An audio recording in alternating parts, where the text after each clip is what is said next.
Zara Kingston held her breath as the carriage jostled along the rutted country road, each bounce threatening to send her small valise tumbling from the seat opposite. Dawn was still hours away, and the moonless night offered perfect cover for her escape. She clutched the letter in her gloved hands so tightly that the paper crackled in protest. "How much farther to the posting inn?" she asked the driver, her voice barely audible above the rumbling wheels. "Not half an hour, miss," came the gruff reply. Zara sank back against the squabs, willing her heartbeat to slow. At 23, she had never imagined becoming a fugitive, fleeing in the dead of night from Thornfield Hall and from a marriage arranged without her consent or consideration. "The Duke of Zanmore requests your hand in marriage." Her father's words still rang in her ears, delivered not as a question, but as a pronouncement of her fate. Lord Kingston, drowning in gambling debts and facing financial ruin, had bartered his only daughter like chattel to save the family estate. The Duke, Thomas Zanmore, a man 20 years her senior, whom she had met precisely once at a London ball 3 seasons ago. A man whose cold, calculating gaze had assessed her as one might appraise horseflesh. A man whose reputation for cruelty to his first wife was whispered about in drawing rooms across England. "I would rather die a penniless spinster than be sold to that man," she had declared, only to receive her father's palm across her cheek for her defiance. So here she was, with only her mother's locket, £50 sewn into the hem of her dress, and a letter of introduction to her mother's cousin in Scotland. A woman she had never met, but who represented her only hope of sanctuary. The marriage announcement would appear in tomorrow's Gazette. By then, she would be halfway to the border. "Marriage is a business arrangement for people of our station," her mother had always told her. "Love is a luxury few can afford." Zara had once believed that, had accepted that duty would dictate her future. But something in her rebelled at the thought of binding herself to a man who viewed her merely as a possession, a means to secure an heir. The carriage slowed as they approached the coaching inn, a welcome light glowing from its windows despite the late hour. Zara tugged her hood lower, concealing her face. She would rest here briefly before continuing north on the mail coach. "The Red Lion, miss," the driver called down. "Last stop before I turn back." Zara gathered her meagre belongings and descended carefully from the carriage.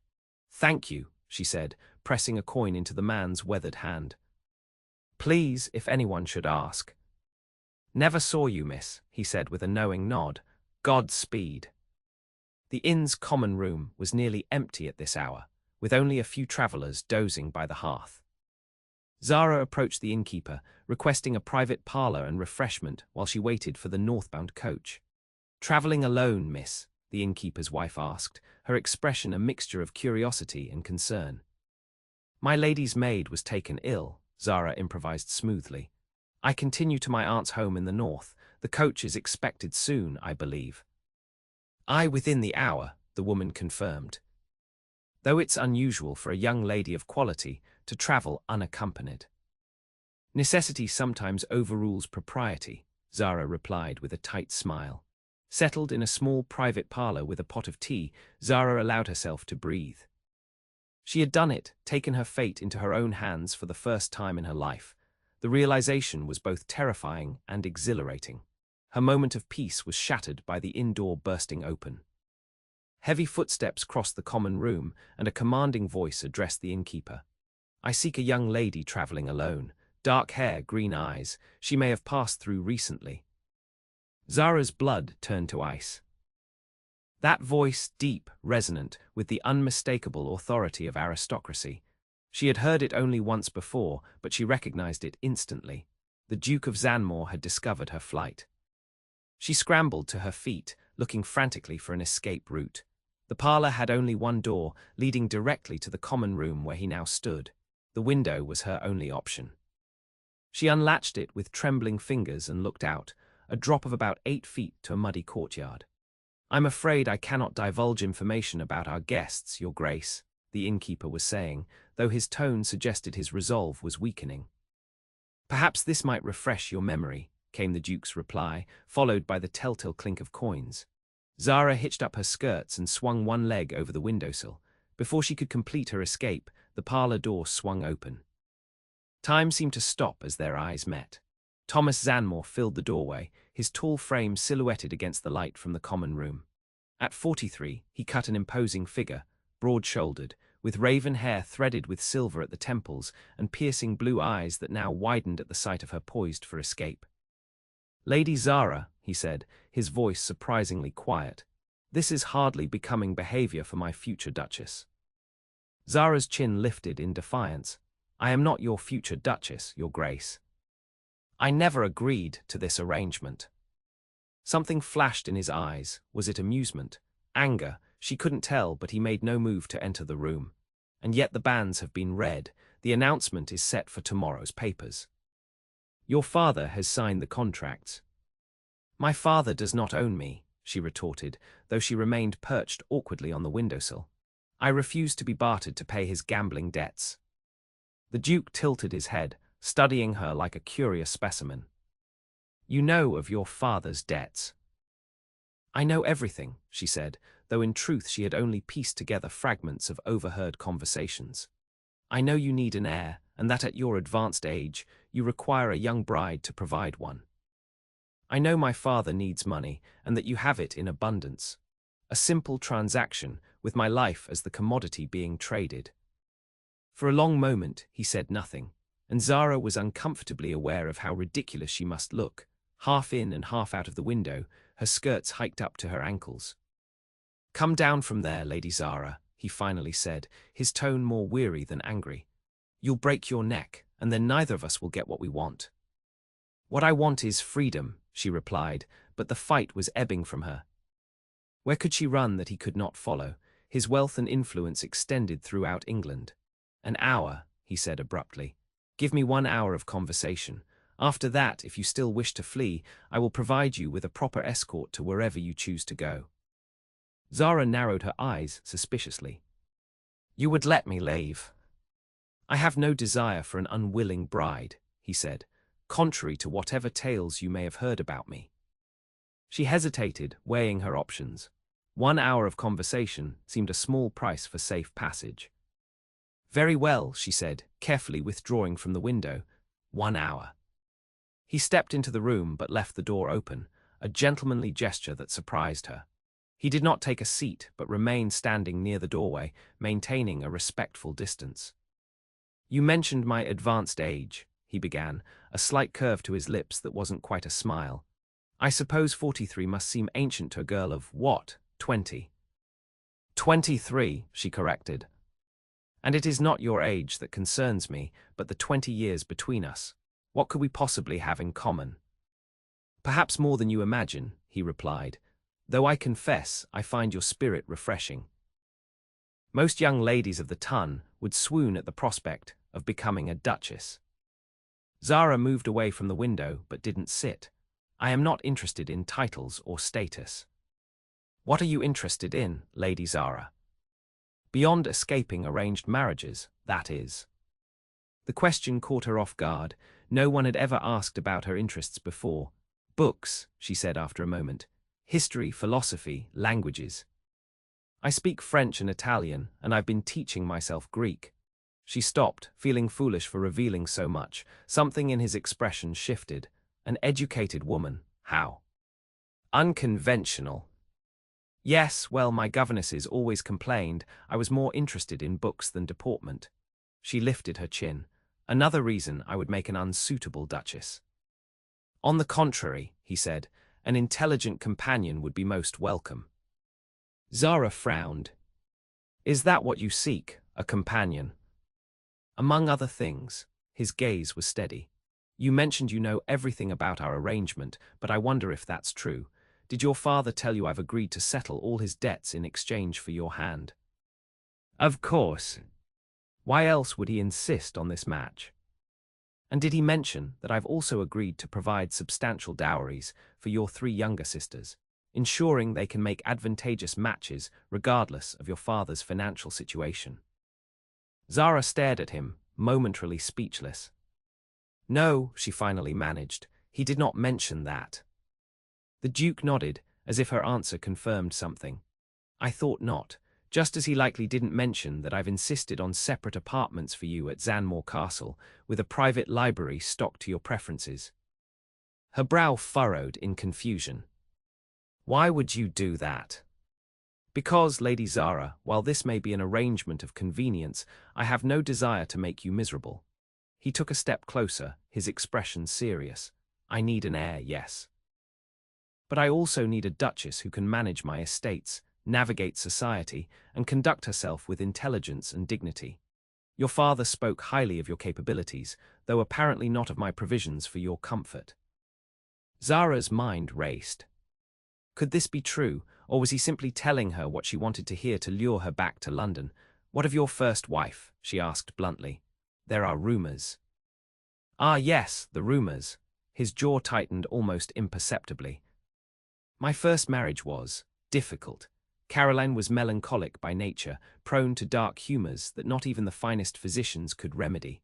She took her own life after our third child was stillborn. The raw pain in his voice made Zara look away. The Tun prefers to believe I drove her to it, he continued, his tone controlled once more. It makes for more entertaining gossip than the truth that I failed to recognize the depths of her despair until it was too late. Zara's chest tightened with unexpected sympathy. I'm sorry for your loss. It was many years ago. He glanced at the clock on the mantel. We have spoken for nearly 20 minutes, Lady Zara, 40 more, and you are free to go if you wish. She hesitated, then moved to sit at the small table. You mentioned children, you had others. A shadow crossed his face. A son. He died of fever at 4 years old, 2 months after his mother. My daughter survived, though she has been raised primarily by her governess and my sister. She is 16 now. I didn't know you had a daughter, Zara said softly. Few do. After Caroline's death, I withdrew from society. Elena has lived a rather sheltered life at Zanmore Castle. And now you seek to bring home a new duchess, a stranger, to be her stepmother. A faint smile touched his lips. Elena was the one who suggested it might be time for me to remarry. She is to have her come out next season and feels the presence of a duchess would smooth her entrance into society. Zara couldn't help but be curious. What is she like, your daughter? Studious like you, fond of poetry and painting, shy in company but quite determined when she sets her mind to something. His expression softened when speaking of his daughter, revealing a warmth Zara hadn't expected. She sounds lovely, Zara said, finding herself drawn into the conversation despite her reservations. She is, and she deserves to have the guidance of a woman of intelligence and character as she enters society. He paused. Which brings me to another condition of our arrangement that your father may not have shared. I would expect you to be involved in Elena's life, not merely as a figurehead, but as a true guardian. Zara's eyes widened.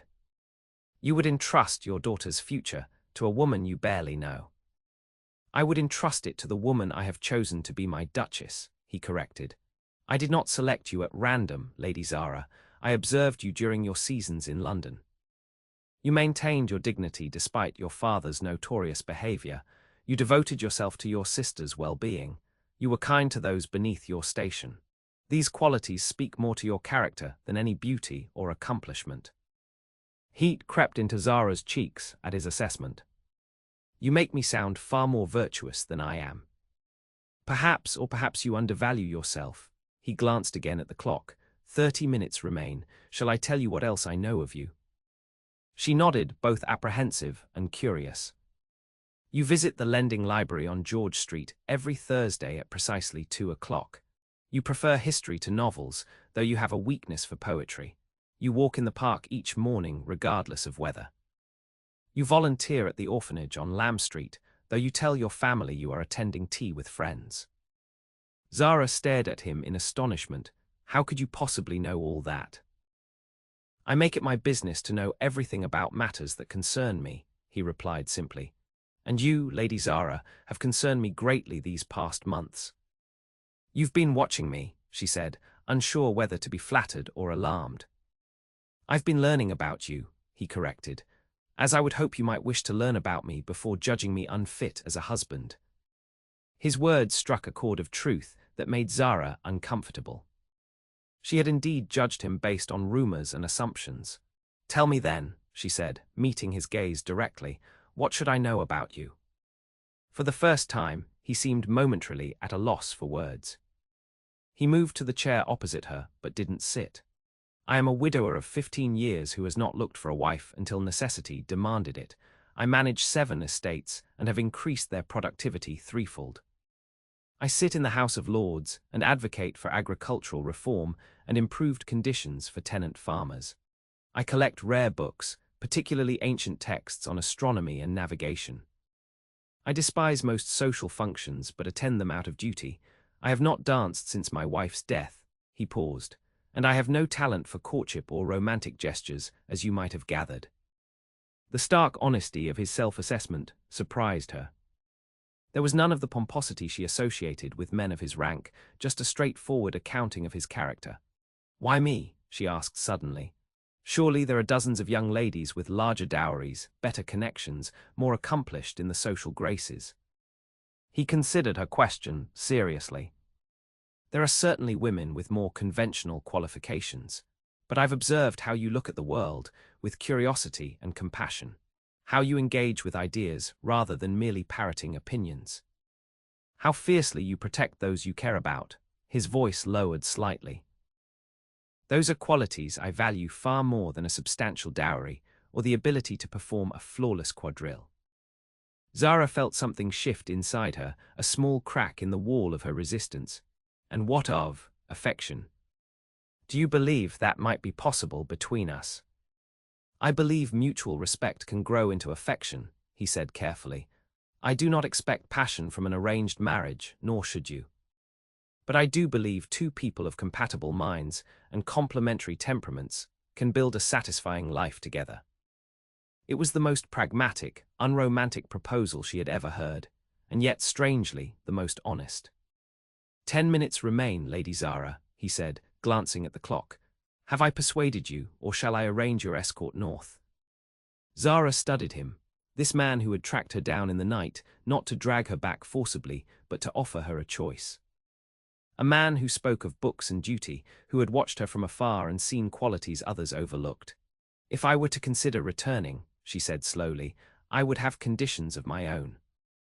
A slight smile touched his lips. "Name them." "I would want time, a proper courtship before the wedding, at least 3 months." He inclined his head. "Reasonable, though it will raise eyebrows after the announcement." "Let them raise," she said firmly. "I would also want your promise that I may continue my charitable work and my studies." "Granted without reservation. What else?" Zara took a deep breath. "I would want your vow that if after this courtship period either of us feels we cannot suit, the engagement may be broken with no penalty to my family." His eyebrows rose slightly. "You drive a hard bargain, Lady Zara. But yes, I can agree to those terms, with one caveat, that we both make a genuine effort to form an attachment." "And how would you define a genuine effort?" she asked. "Time spent in conversation like this, shared activities, learning one another's minds." His gaze held her steadily. "I would not expect or demand more until we are wed." Zara felt an unexpected flutter in her chest at his words. "Then I believe we have an agreement, Your Grace." "Thomas," he said quietly, "if we are to attempt a genuine attachment, perhaps you might use my name, at least in private." "Thomas," she repeated, finding she liked the way it felt on her lips.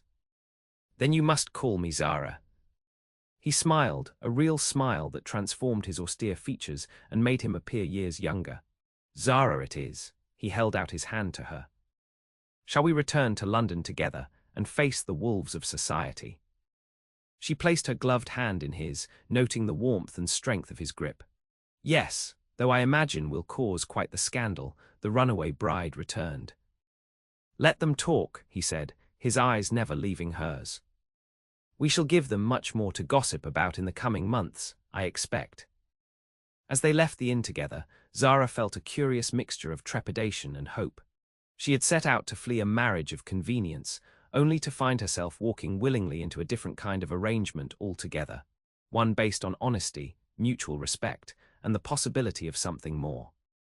The Duke's carriage waited outside, a magnificent conveyance with his coat of arms emblazoned on the door. As he handed her in, his touch lingered a moment longer than necessary. "I should warn you," he said as he settled across from her. "Elena will be ecstatic to meet you. She may overwhelm you with questions and enthusiasm." Zara smiled at the affection in his voice when he spoke of his daughter. "I look forward to meeting her. I've always wanted a sister closer to my own age." His eyes softened. "You have a gift for saying the perfect thing, Zara Kingston. I begin to think I've gotten the better end of our bargain." As the carriage pulled away from the inn, Zara watched the Duke, Thomas, through her lashes. The man opposite her was not the cold, calculating aristocrat she had imagined. There was depth to him, and pain, and perhaps even the capacity for tenderness. Perhaps, she thought, her mother had been wrong. Perhaps love wasn't a luxury after all, but a possibility, even in a marriage that began as a business arrangement. The weeks that followed Zara's return to London were a whirlwind of activity and gossip. Society buzzed with speculation about her brief disappearance and sudden reappearance on the Duke's arm. Some whispered that she had attempted to jilt him and been caught. Others suggested a romantic elopement foiled by protective parents.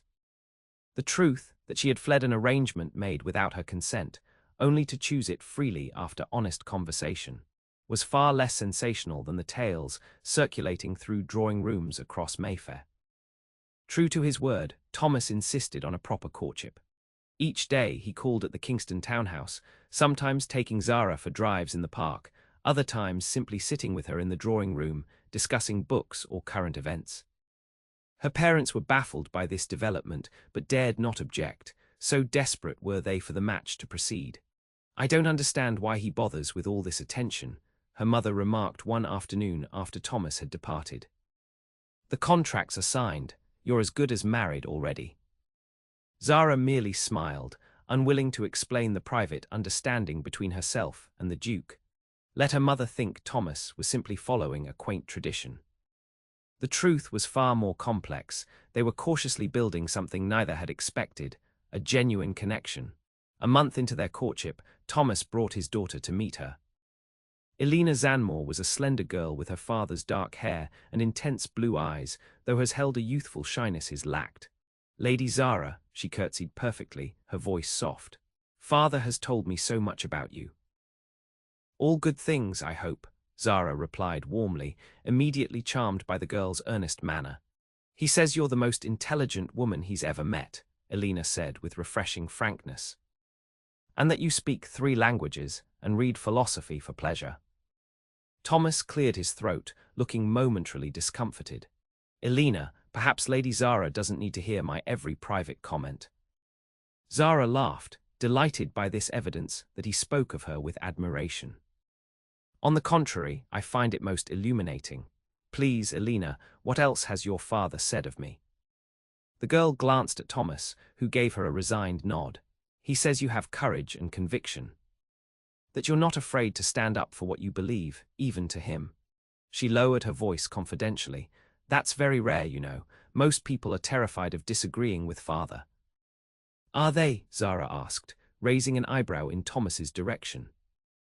"I may have a reputation for being somewhat unyielding in my opinions," he admitted. "Aunt Lydia says he's the most stubborn man in England," Elena added helpfully. Thomas winced. "Perhaps we might discuss something else." "Elena has been working on a new piece for the pianoforte. Would you care to hear it, Zara?"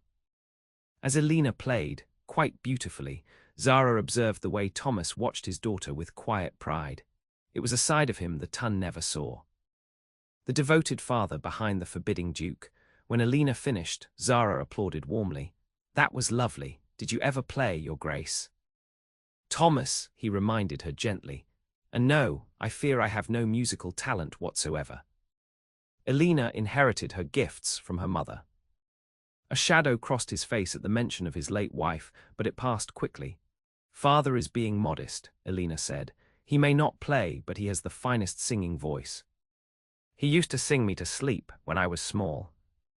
Thomas looked genuinely embarrassed. That was many years ago. "Will you sing for us now?" Zara asked impulsively. He shook his head firmly. "Absolutely not." "Please, father," Elena joined in, her eyes alight with mischief. "Lady Zara should know what she's getting in a husband." I believe Lady Zara has a fair assessment of my character without subjecting her to my rusty baritone, he replied dryly. Zara smiled at the easy affection between father and daughter. This was a man capable of great tenderness, whatever his reputation might suggest. Later, as they walked in the garden while Alina chatted with Zara's sisters, Thomas turned to her with an unexpectedly serious expression. "What do you think of her?" he asked. "She's wonderful," Zara replied honestly. "Bright, kind, with just enough impertinence to keep you on your toes. You've raised her beautifully." Relief softened his features. "I've done my best, though a girl needs a mother's guidance. Caroline's sister helped when Alina was younger, but she's married and in Scotland now." Zara heard the unspoken question in his words. "I would be honored to guide her, Thomas.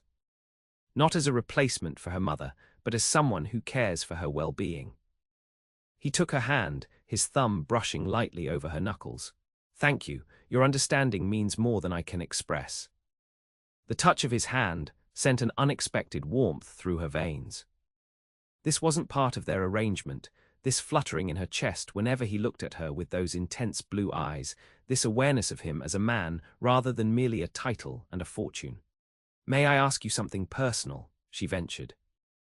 "You may ask, I may choose not to answer." "Fair enough," she gathered her courage. "Why have you remained unmarried all these years? Surely there were opportunities before now." His expression grew distant. "Many. But after Caroline, I had no desire to marry again. I had my heir in Geoffrey, and later, when we lost him, I couldn't bear the thought of replacing him. For years, I convinced myself that Alina would be enough, that she could inherit everything." "But the entail," Zara murmured, understanding dawning. "Yes, the dukedom can only pass to a male heir. When Alina turned 15 last year, I realized I could no longer postpone the inevitable.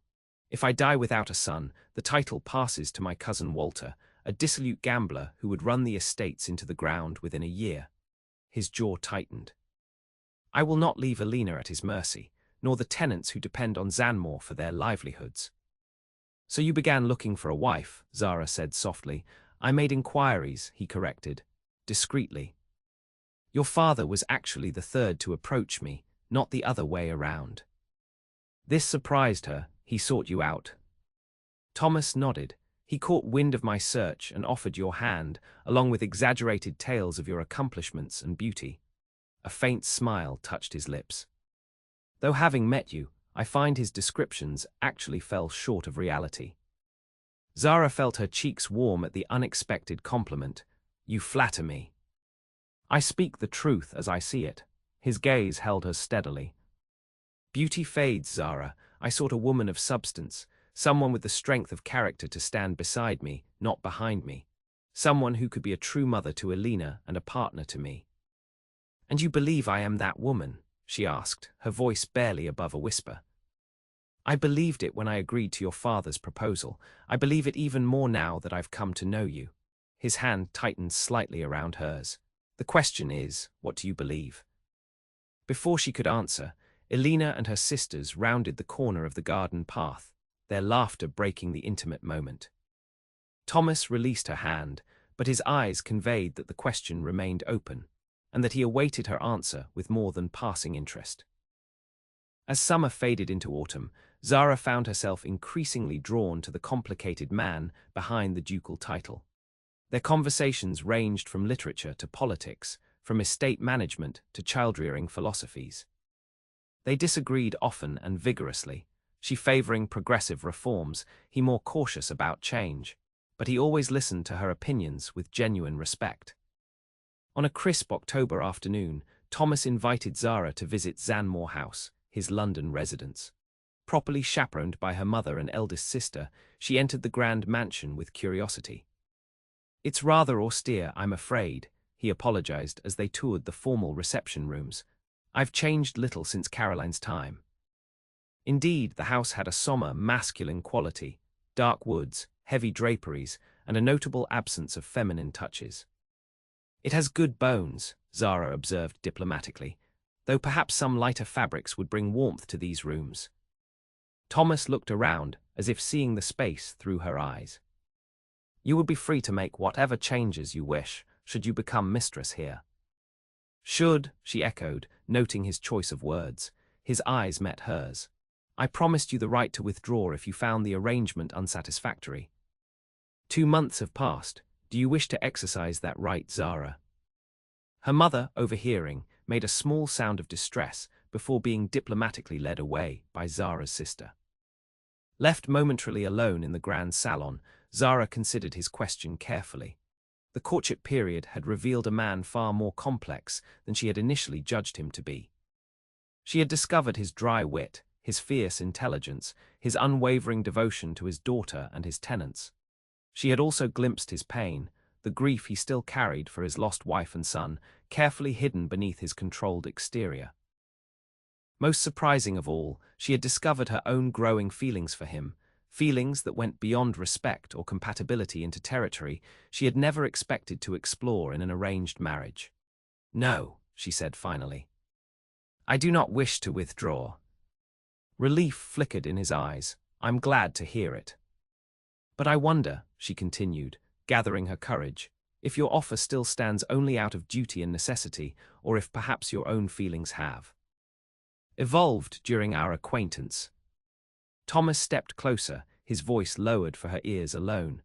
My feelings have evolved considerably, Zara Kingston. I find myself thinking of you at all hours. Looking forward to our meetings with an eagerness I haven't felt in decades. He paused. I began this arrangement seeking a suitable duchess and mother for Alina.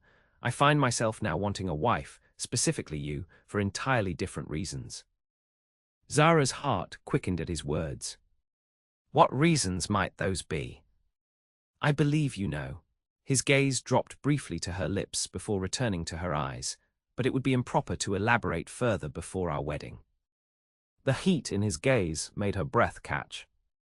This was not the dispassionate aristocrat who had proposed a marriage of convenience. This was a man looking at a woman he desired. Then perhaps, she said softly, we should set a date. Their wedding was scheduled for Christmas Eve, a romantic choice that surprised society, given the Duke's reputation for cold pragmatism. In the weeks leading up to the ceremony, Thomas proved himself surprisingly attentive. He presented Zara with thoughtful gifts, rare books he knew would interest her, a pearl necklace that had belonged to his grandmother, and most touching of all, a journal filled with his observations of Alina over the years. So you might know her as I do, he explained when she opened it. Her first words, her favorite games, the nightmares that still trouble her. Zara was deeply moved by the gesture. This is the most precious gift anyone has ever given me, she said, her eyes glistening with unshed tears. There will be more, he promised. A lifetime more. As the wedding day approached, however, Zara found herself increasingly troubled by an unexpected source, her father. Lord Kingston had been suspiciously absent during much of her courtship, citing business affairs that took him frequently from London.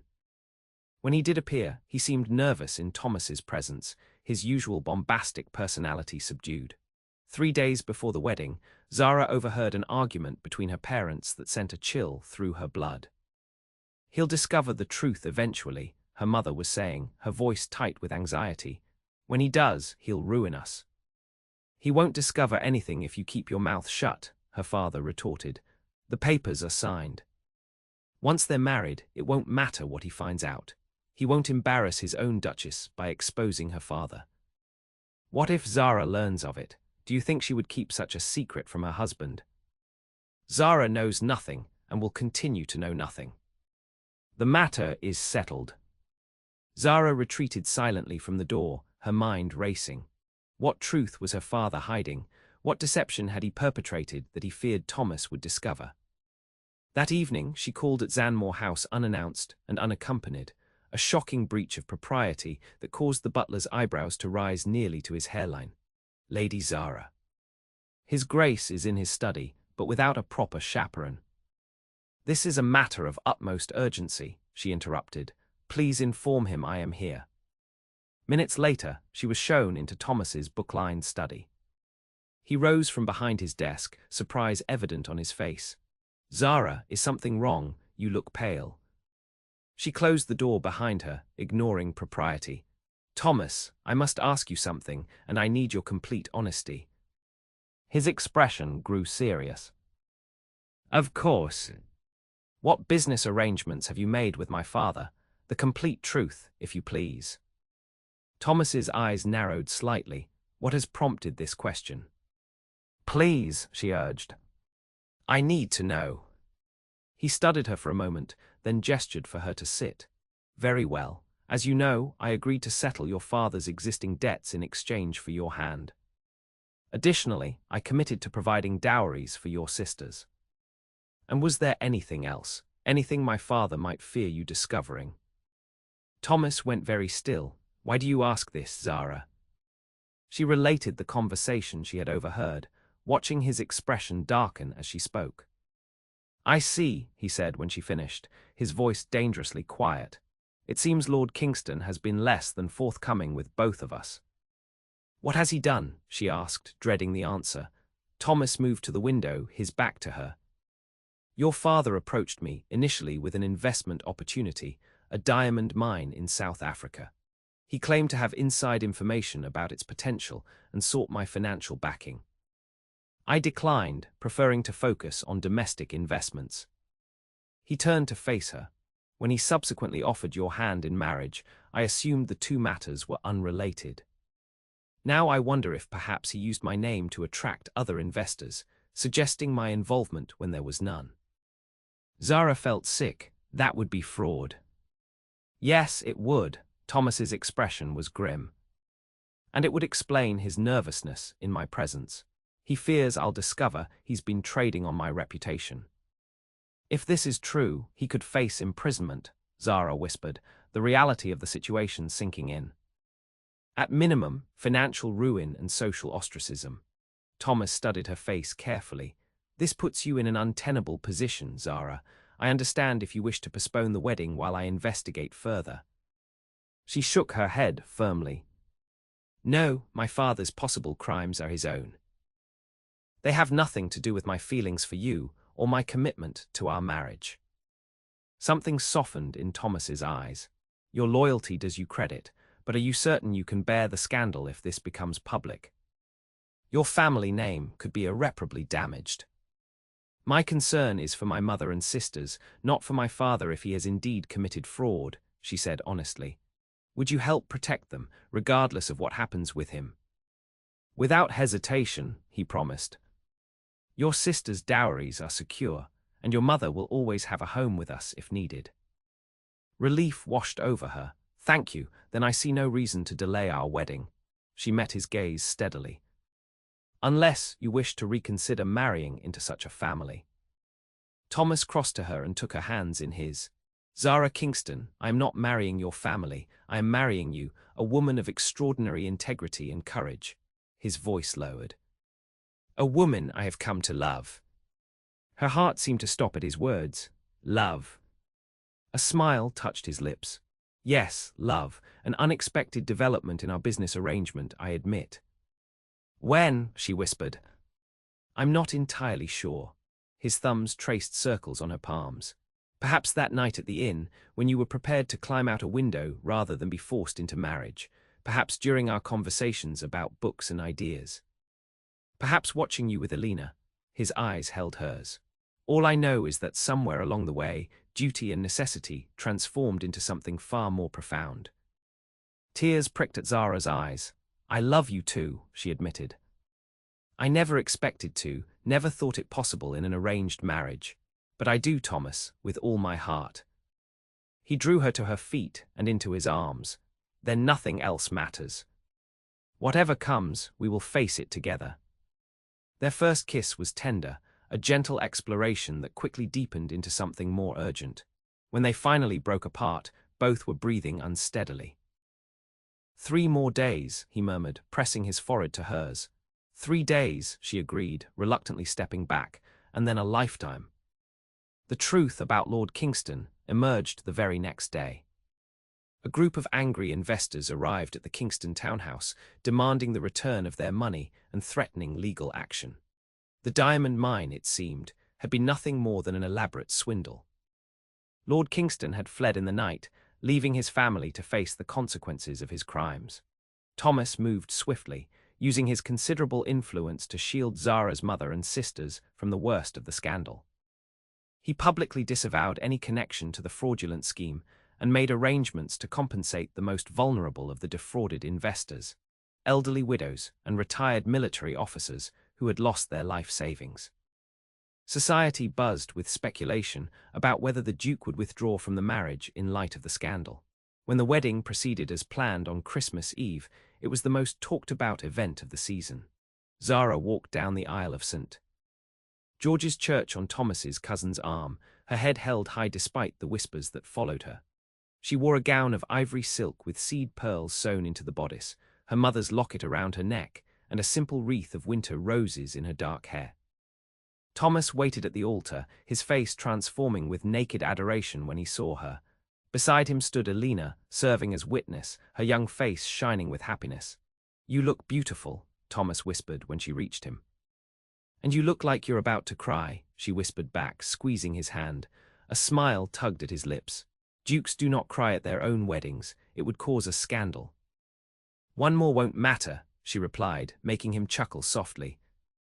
Their vows were traditional, but spoken with genuine emotion. When Thomas slipped the ring onto Zara's finger, a sapphire surrounded by diamonds that had been in his family for generations, his hand trembled slightly. The reception at Zanmore House was elegant but subdued, a concession to the Kingston family's disgrace. Zara moved among the guests with quiet dignity, accepting congratulations and ignoring the occasional pitying glance. "You're magnificent," Thomas told her when they finally had a moment alone. "Every inch a duchess." "Not yet," she corrected with a smile. "Not until midnight." His eyes darkened at her words. Midnight cannot come soon enough. As the clock approached 12, the guests began to depart. Elena hugged Zara tightly before being escorted to her rooms by her governess. "Be happy," the girl whispered. "Both of you deserve it so much." When the last guest had gone, Thomas led Zara to the library, a room she had not yet seen. He opened the door with a flourish, revealing walls lined with books from floor to ceiling, comfortable leather chairs, and a roaring fire. "Your sanctuary," he said. "I had it prepared according to your preferences. The philosophy section is there, language is there, and history along that wall." He pointed to a small door in the corner, and through there, a private staircase to the Duchess's apartments. Zara wandered the room in wonder, trailing her fingers along leather-bound volumes. "It's perfect," she breathed. "Absolutely perfect." Thomas watched her with undisguised pleasure. "I wanted you to have a space that was entirely yours, somewhere you could retreat when the duties of a duchess become overwhelming." She turned to him, her heart full. "Thank you for understanding me so well." He glanced at the clock on the mantel. 2 minutes to midnight, almost officially Christmas Day, and you almost officially my duchess. Zara moved to stand before him, suddenly shy despite the months of courtship. "I never imagined, when I fled that night, that I would end up exactly where I was trying to escape, but willingly, joyfully." "Destiny works in mysterious ways," he murmured, drawing her into his arms. "Do you believe in destiny, Thomas?" she asked, looking up at him. "I believe that some things are meant to be, no matter how circuitous the route." His hands tightened at her waist. "I believe you were meant to be my duchess, not because of arrangements or convenience, but because you are the other half of my soul." The clock began to strike midnight, each chime resonating through the quiet house. "I believe," he continued, his voice dropping to a whisper, "that you were meant to run away that night, and I was meant to follow. That we were meant to meet at that inn at midnight, to speak honestly as strangers before we could truly see each other as man and woman." On the 12th strike, he lowered his lips to hers in a kiss that sealed their transformation from reluctant strangers to passionate lovers. A duke and his once reluctant bride, drawn back together by a destiny neither could have foreseen, but both now embraced with their whole hearts. "Merry Christmas, Duchess," Thomas murmured against her lips. "Merry Christmas, my love," Zara replied, as the clock fell silent and their new life began.